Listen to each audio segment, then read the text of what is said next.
Hello guys, and God bless you all. Thank you for coming to another video. I hope everyone's doing well, and I hope everybody's doing well. Anyway, so this video is going to be on somewhat of affliction. It's going to be encompassing the numbers 37 and 73. If I were to give you homework, if you would do it, I would have you read part of the first part of Exodus, which talks about the affliction that the Israelites are under.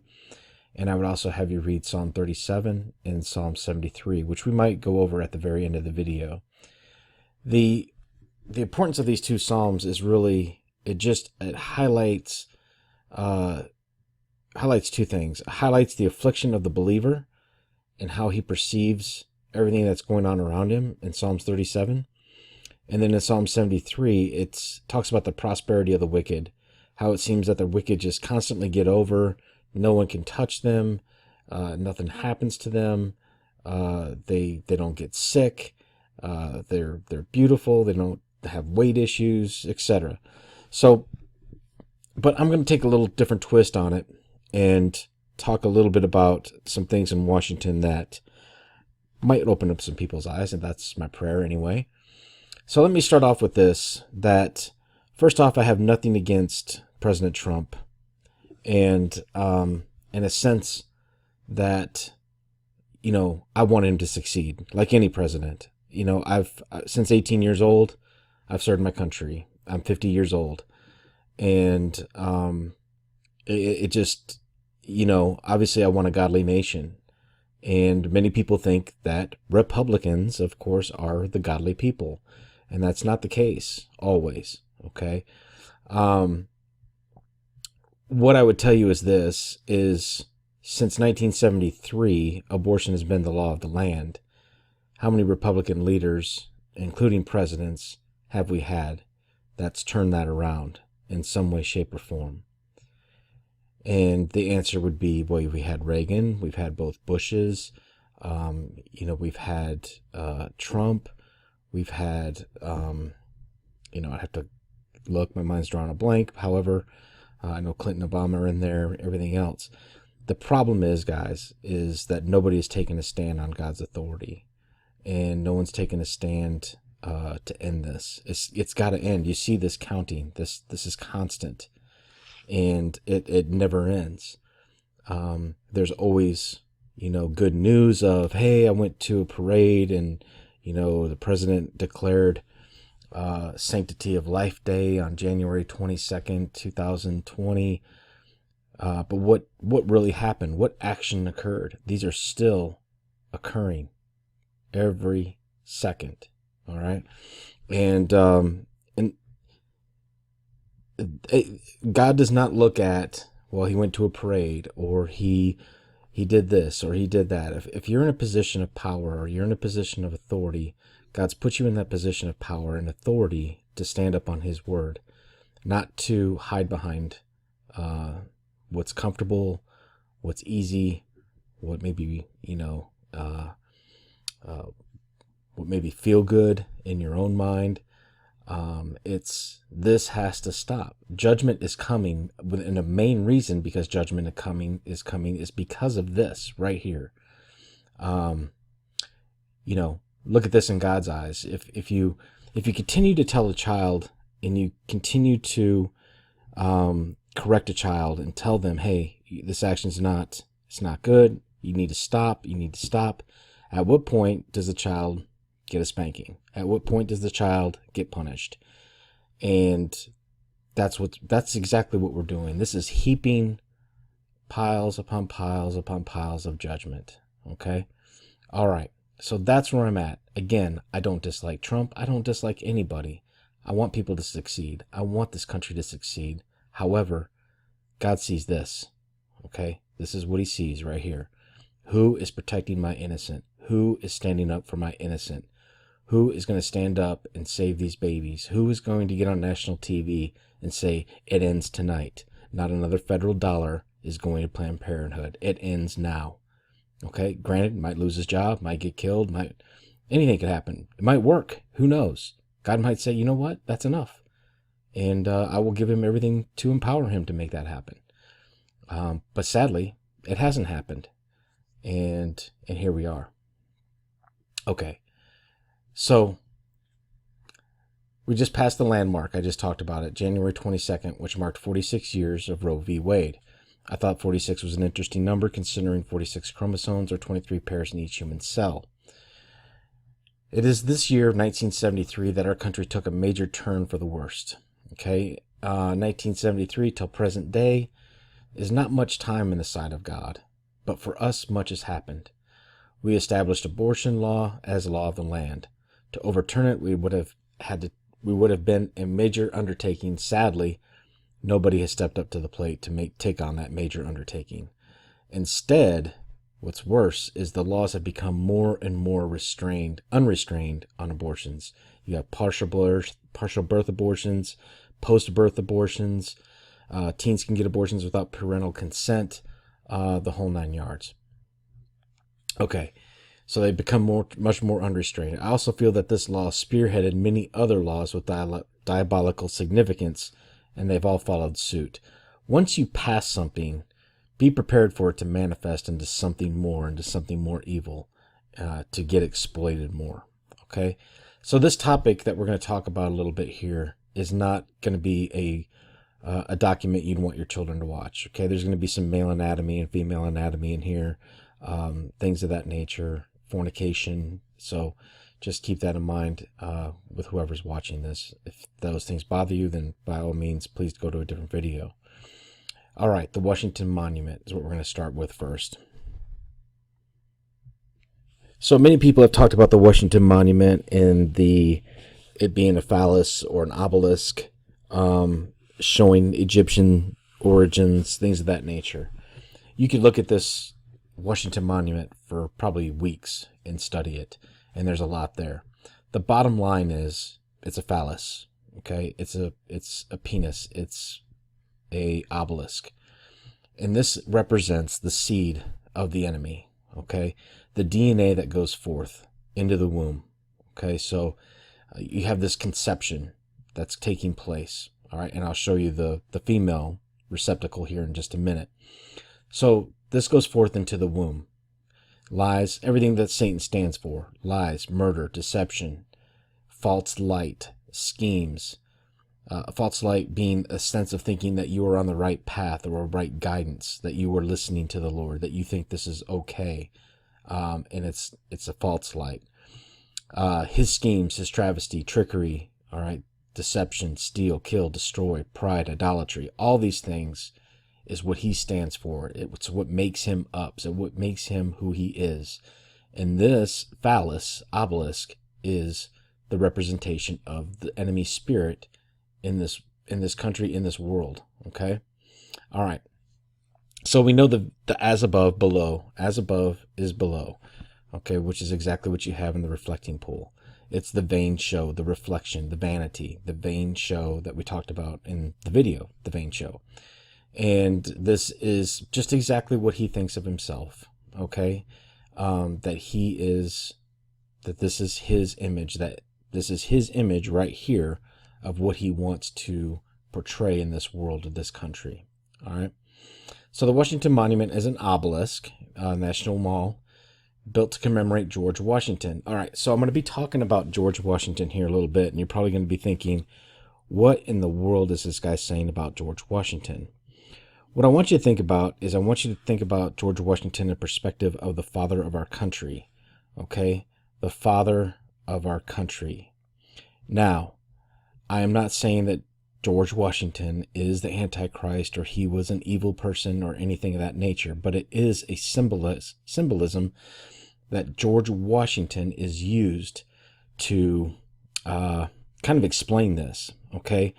He was there for war and peace, all right? And it was for our freedom on Independence Day. Okay, we're going to talk about Independence Day here in just a minute. You got to understand that what took place in the heavens, before we go any further and before you get upset, okay, about this, and talking bad about the country or whatever, what you have to understand is what's portrayed in the heavens is being portrayed on earth. It's a reflection of what occurred in the heavens, okay, and what is occurring, and that plays out in the physical realm, all right, here on Earth. So just because this guy is being used in this context doesn't mean he was a bad person. I don't know. I'd have to research and study just like anybody else.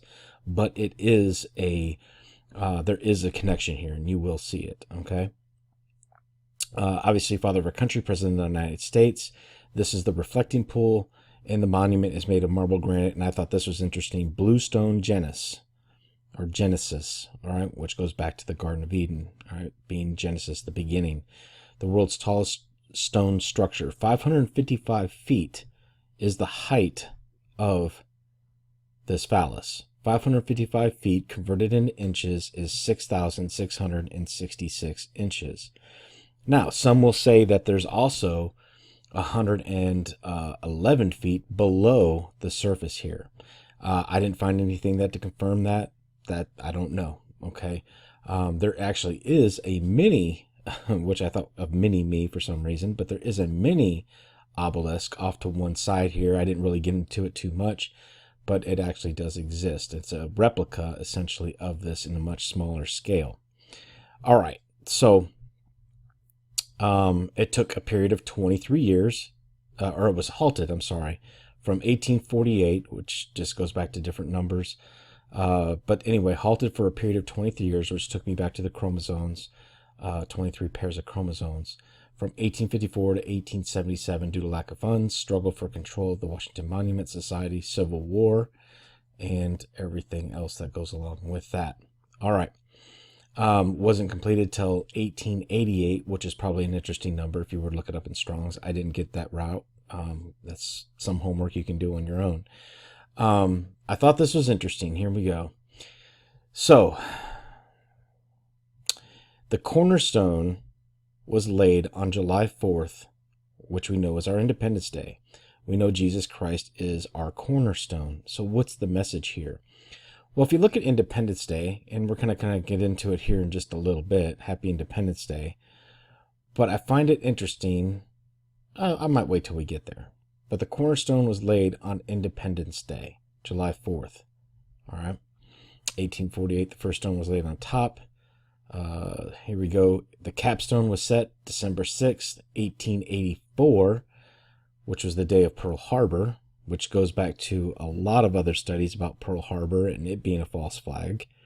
But anyway, that's neither here nor there. Again, more homework for you to do if you want to go that route. But there is a lot of significance with Pearl Harbor, meaning the day of conception of Jesus Christ, and then being born on actually September 11th, not December 25th, which everybody's been taught. And that's a simple study. It takes literally 15 minutes to read your Bible and discover that definitely he was not buried or born during Christmas time. Okay. It is believed. There's a lot of speculation, a lot of actual good study that goes along with Jesus Christ being conceived around this time frame. And if you think about Pearl Harbor, harbor being a womb, and pearl being the seed in the harbor, the seed in the harbor, which goes along with the kamikaze pilots trying to destroy the conception that was taking place here on earth as it was in heaven, the pearl in Mary's harbor being destroyed. The completed monument was dedicated February 21st, which is a date coming up, which I find interesting. And I'll just leave that at that. But anyway, which is President's Day, and I believe this was Washington's birthday. Okay. And it was officially opened on October 9th, 1888. Again, these numbers are significant. Okay, when you see these numbers, it's a good idea. I think one of them was strength. I looked up a few, but I didn't put them in the study. It was just getting too long. So that's something you can look about on your own. But again, the capstone set December 6th, Pearl Harbor Day, Mary's Harbor, the Pearl in Mary's Harbor, conception of the Holy Spirit, and her servant Mary. Cornerstone laid on July 4th, Independence Day, which we'll get to here in a little bit. I also found it very interesting. The foundation is 37 feet, which goes along with the title of our study. This is the base, the foundation, the very bottom of The obelisk is 37 feet. Now, in 2011, an earthquake slightly damaged the monument. What else took place in 2011? A lot of things took place in 2011. You had the death of Osama bin Laden. You had the Arab Spring. You had Egypt losing one leader and gaining another.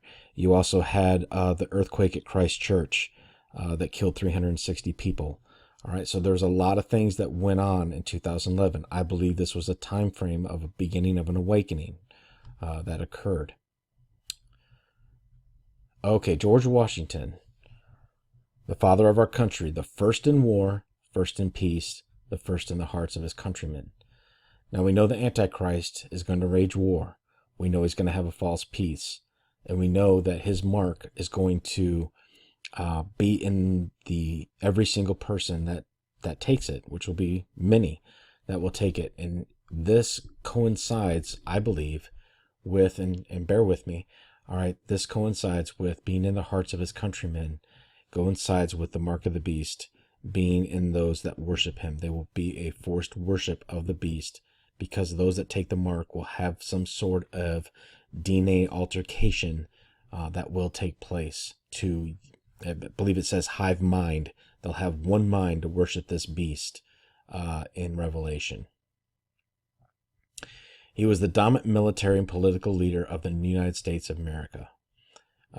So here is this beast type mentality we get if you look at the verses in Revelation and Daniel of how we describe the Antichrist. He's a man of war. He's a man of peace. It's a false peace.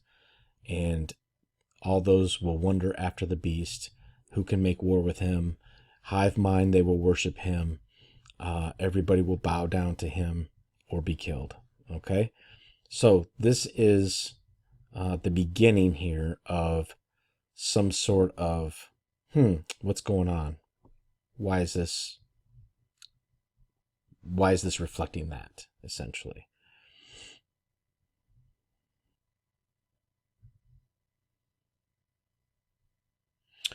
So studying the significance of every minute detail of this document, of this monument, would be exhausting. Take it for what it is and think not about the monument of our first president. It's a huge obelisk, which has direct ties to phallic meanings of ancient civilizations. Next question is, why an obelisk for the representation of the father of our country? Why would that be used? Why is that a good representation of our father, of our country? Being the father would simply introduction of the seed, would it not? Or it implies an introduction of seed. Personally, a depiction of George Washington maybe crossing the Delaware, or a statue of him addressing his troops, or some sort of robust sculpture. I know he's got some sculptures of him on horseback. I think that would be much more fitting of our first president, if in fact he was a man of God, or a good person. But an obelisk? Does that even make sense? It doesn't make any sense. Think about it for what it is. What I'm going to state next will probably offend some, so be prepared. And I've already stated this, but I think he was a type and shadow of coming Antichrist. I do not say that Washington is, but just a type and shadow. First in war, first in peace, first in the hearts of the American people. We've all seen dates here on earth reflect certain things. For most of us, 20 years ago, Christmas was the birth of Christ. Until we broke up and had the wool removed, we thought this to be the day that Jesus was born. It was like common knowledge. We celebrate Christmas on the 25th of December because that's the day Jesus Christ was born. It's only recently we've come to understand that quite possibly it was September 11th, but definitely not the 25th of December. If we look at Independence Day, fighting for our independence, is it possible that this day may also have been the day Satan and the fallen angels were expelled from heaven? A day where they celebrate their independence. Bombs, fighting, war, breaking free, separation. A cornerstone, the representation of Jesus Christ, who was rejected by the builders, or the arcs, was laid here on Independence Day. It seems fitting not to be true to me. At the top of this phallic is a pyramid, which has the inscription where the seed would come out. It says, Laus Deo, which means praise be to God. This is in Latin. Jesus had no connection to Latin or obelisks. So just what God are they referring to? Very deceptive, right?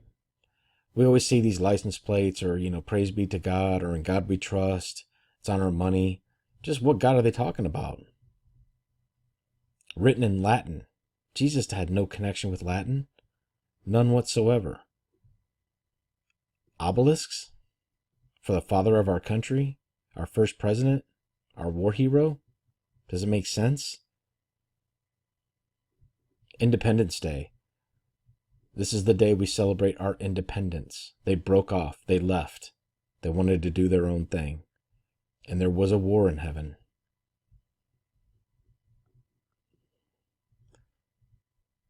So this is the woman, the womb and her seed, the harlot. Okay?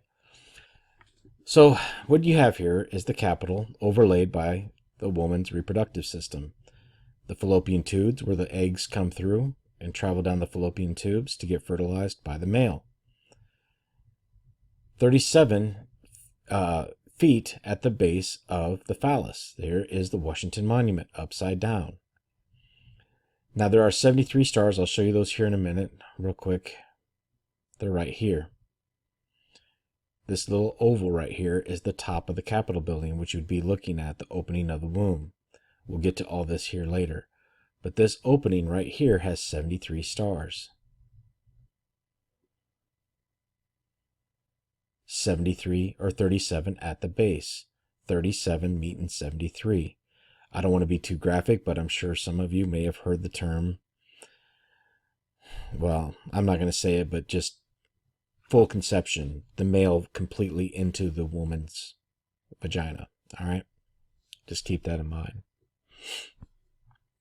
George Washington, if you look at the etymology of George, George means king. Washington means the estate, king of the estate, king of my estate, to establish dominance.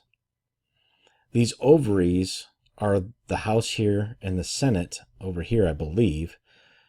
This is where they hatch the eggs or the plans, all right, of the down system of America. The laws that bring us down as a country, that take us away from God. This is where dumbs are talked about. This is where transhumanism is talked about. Abortion is talked about. Gay marriage is talked about. LGBTQ and pedophilia is talked about to be born into laws. All these different things. So the hatched plans come down through the fallopian tubes here and get fertilized by the spirit of the Antichrist or the spirit of Satan himself to come to fruition, to be birthed, to be born, to be raised. Just think about somebody hatched the idea in this freaking building right here. Excuse my language, but hatched the idea of abortion.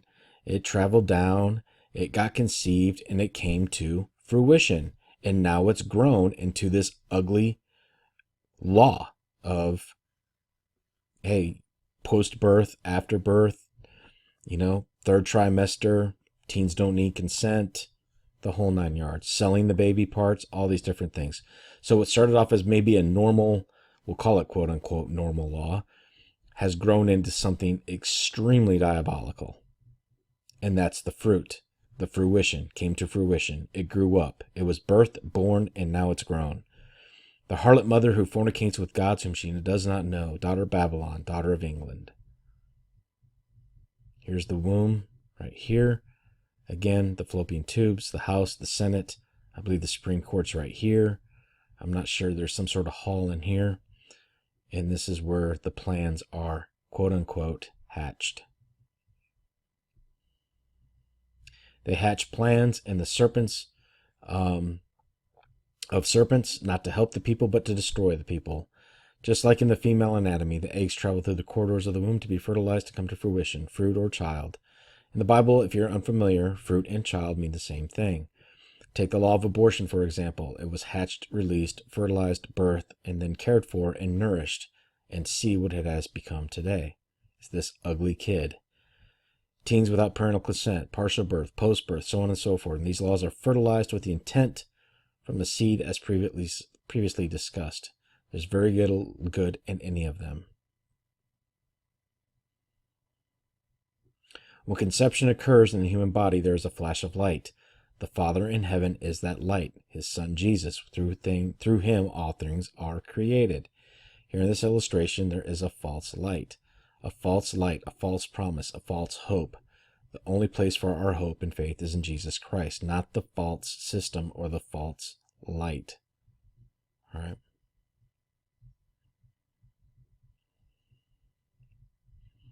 Isaiah 59 talks a lot about what we're seeing here. Behold, the Lord's hand is not shortened that he cannot save, neither is his ear heavy that he cannot hear. But your sins have separated you between you and your God, and your sins has hid his face from you that he will not hear. For your hands are defiled with blood, and your fingers with iniquity. Your lips have spoken lies, your tongue has muttered perverseness. None call for justice, nor pleadeth for the truth. They trust in vanity and speak lies. They conceive mischief and bring forth birth iniquity. All right, this is right there. They conceive mischief and bring forth, as in birthing, iniquity. They hatch eggs, cockatrice eggs, serpent, to thrust out serpent plans. That's what cockatrice is, to hatch these plans, these eggs, to thrust out serpent's plans. They weave the spider's web, to build a wall, to fortify lies. Okay? They keep this facade going. He that eats their eggs dies. What this means is if you consume what they're putting out, in other words, if you're just going along with the flow and consuming that this is all truth and that this is all good, then it's your end is death. You live in blindness. And that which is crushed breaks forth into a viper. Their webs shall not become garments. It's not going to keep them hidden. All right. God's going to that, and that's what he's exposing these things right now. He's exposing them. If you got the ears to hear, he's exposing them. The axe of violence is in their hands. Their feet run to evil, like running for office, as we see right now, or running to cast a vote. A lot of times you'll see these guys running all over the place to go cast a vote on what they support. They make haste to shed innocent blood. That's abortion. That's wars that we don't need to go get involved with. They make haste to shed all this blood because blood is sacrifice. They get power from that, from the enemy. Again, the base of the Washington Monument, 37 feet. We look at the Capitol Dome, we see another interesting number, which is 73. The Rotunda, which I've covered in my affliction videos, if you go to those, contains 73 stars in the dome or opening. A star number is a center figured number centered hexagram, a 6-pointed star. I'll show you some pictures of this so it's not so difficult to see. Such as one as the Chinese checkers are played on. So star numbers start off with 1, 13 original colonies, 37, 73, 121. And this is the two numbers we're talking about. These are star numbers. You can Google that on Wiki and find out what star numbers are. Okay? Here's the Rotunda, as we just talked about. 73 stars. The apotheosis of Washington. This means to become godlike. Washington, to become godlike. That's what apotheosis means. Become a deity, to become a god. What is the Antichrist goal? I will be God. I will be like the Most High. Everyone will worship me. Okay? If you look around here, these are all fallen angels. Okay? Where the womb comes forth, birthed into affliction by these guys. I did a breakdown of each, well, most of them anyway. You got Poseidon, this giant here. I'd have to go through and look at my notes, but anyway, this is the opening of the womb. To make divine, the apotheosis of Washington, to make him divine, the father of the country.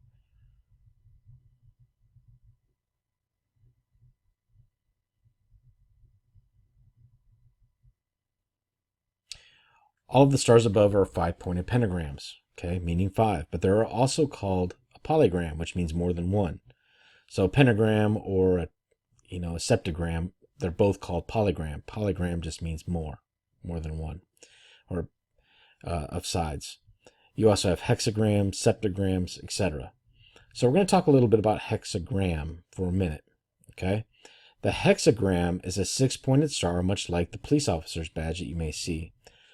The hexagram is made of 2 equilateral triangles, each with a degree of 60, 6, 6, 6. And here's the picture. Here's your hexagram and the 2 triangles, the the orange and the red, making up the star.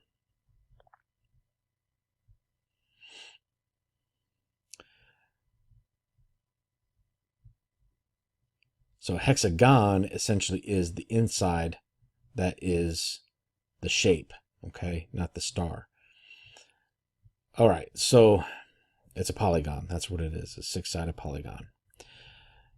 Geometry can be kind of confusing, so just keep in mind what we know. We know the Washington Monument has a base of 37 feet. We also know it's a star number, along with 73 also being a star number. We've discussed the significance of both the monument and the Capitol dome, and the laws and the plans that are hatched, fertilized, and raised up to come to fruit. I do not want to be too graphic here, but the base of the phallic movement, which I kind of discussed this already, but the base of the phallic monument would mean to go deep into the womb of the Capitol to conceive the plans of the enemy. This would mean the 73 at the opening would meet the 37 at the base of the monument. This could be why seeing stars maybe coincide with sexual activity. Another way of saying hexagon would be to say hexagon, or a curse on all sides. Hexagon, star, a curse on all sides. To place a hex, a curse, a malicious wish. And this kind of goes along with something else I've seen. We'll see if we get to this. I'm not sure if we will. Just keep in mind, Pennsylvania is a keystone state. So anyway, so we have this curse, witchcraft, force, spirit, god or gods, supernatural, spiritual power, hexagon, hexed on all sides. All right, God deceitfully, but manifestation of truth, commending ourselves to every man's conscience in the sight of God. But if our gospel be hid, it is hid to them that are lost. And the God of this world has blinded, or hexed, the minds of them which don't believe, lest the light of the glorious gospel of Christ, who is the image of God, should shine into them. Okay? There is this curse, this blindness, this force, all right, this spell, magic, witchcraft, whatever you want to call it, darkness over the people. That's why none of this gets fixed. Saturn's hexagon is a persisting hexagonal cloud pattern around the North Pole of the planet Saturn, located here at such and such degrees. And let's take a look at it. So Saturn, or Satan, equals Saturn. Saturn hexagon, hexed on all sides. Saturn, Satan, the black cube, all right, which goes back to your Kaaba, goes back to the 9/11 memorial, which is an upside down Kaaba. You have the cursed, which we just talked about. Saturn also means Chronos, all right, which means devour. He devours children. I'll show you pictures of all this. Devours dust, which equals time, all right, locked into time. And the roaring lion seeking whom he may devour, which goes back to Satan, which is what the Bible says of him. Satan is a roaring lion seeking whom he may devour. All right. Chronos is the God on God, quote unquote, time God, which devours. He's known to devour children, which goes back to the innocent. And obviously we are dust because our bodies go back to the earth, and time is equal to dust. And he is locked into this time. All right. This is the cube of Saturn here.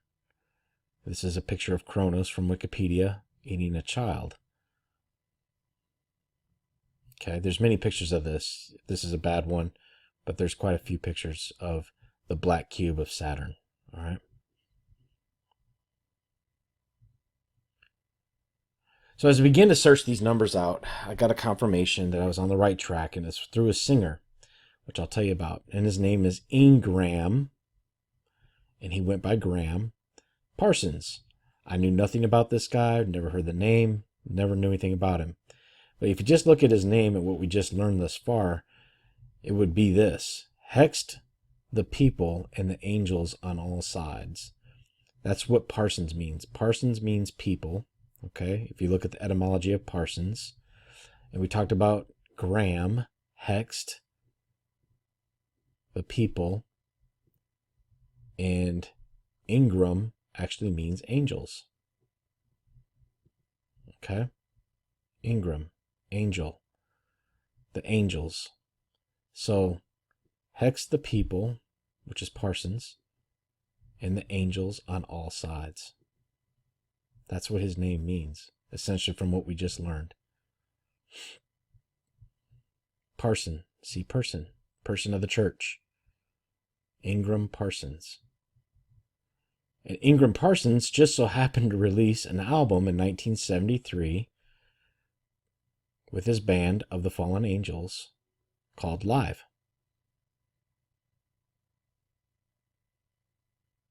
Ingram Parsons' album called Live in 1973.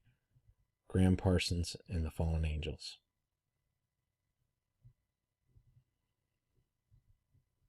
And his next album was Grievous Angel. He died in 1973 at 26 from a drug overdose.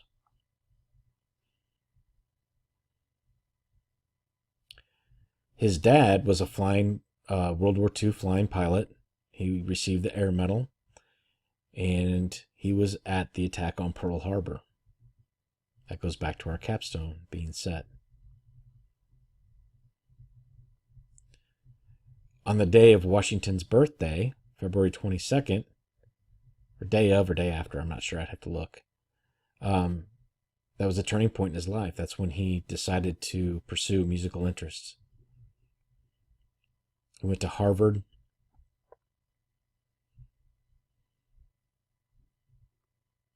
And Grievous Angel was his final album in 1973. Died from a morphine overdose. So real quick, if you want to take a look at the 1970s and the 1930s, very interesting stuff that goes on here during this time period. Very interesting stuff. Just like we talked about, 2011 was a foreshadow. We had the Arab Spring. We had the Great Famine in Africa. We had the floods in the Philippines. We had death of Osama bin Laden. Arab Spring, or not, Egypt was in an uprising. I'm thinking on the top of my head, you had the earthquakes. But if you look at the 1970s, what was it known for? There was a lot of stuff with a great increase in violence in the Middle East, Egypt, Syria. Declared war on Israel. We had everything in the Islamic world with Israel was becoming very unstable. I'm sure people thought the end was then. All the wars, just different things around this time frame. It's very interesting. There was this movement called the Me Decade, which was all about you, and that's exactly what the opposite of what the Bible speaks about. It speaks about being a servant, being servitude, serving your brothers and sisters, serving Christ. But this whole Me Decade, was, obviously about individualism and what can I get? What can I do? Yet LSD, you had obviously the new sexual movement with the pill and promiscuity and everything else that went along with all that. So obviously a lot of things surrounding the 1970s. 73 is something you'd have to look at in detail to see what all occurred. There's a whole list of things, but anyway, that's what the 70s was known for. The 30s, it was obviously poverty, the crash of 1929, the stock market crash, the Great Depression had a great effect still worldwide. Unemployment, poverty. Are these the things that we're going to be seeing here in the future? Absolutely. Are these things reminiscent to the Horsemen? Absolutely. So, we had the rise of the Reichs, the Nazis, the totalitarianism of Nazi Germany. So all this stuff. You also had the Hoover Dam that was starting as a project, which is interesting because this is going to be significant in the end times. Lots of prophecies about the Hoover Dam. So anyway, guys, that's what I got for you, and I pray it blesses you and that gives you a little bit more understanding. God bless. Take care.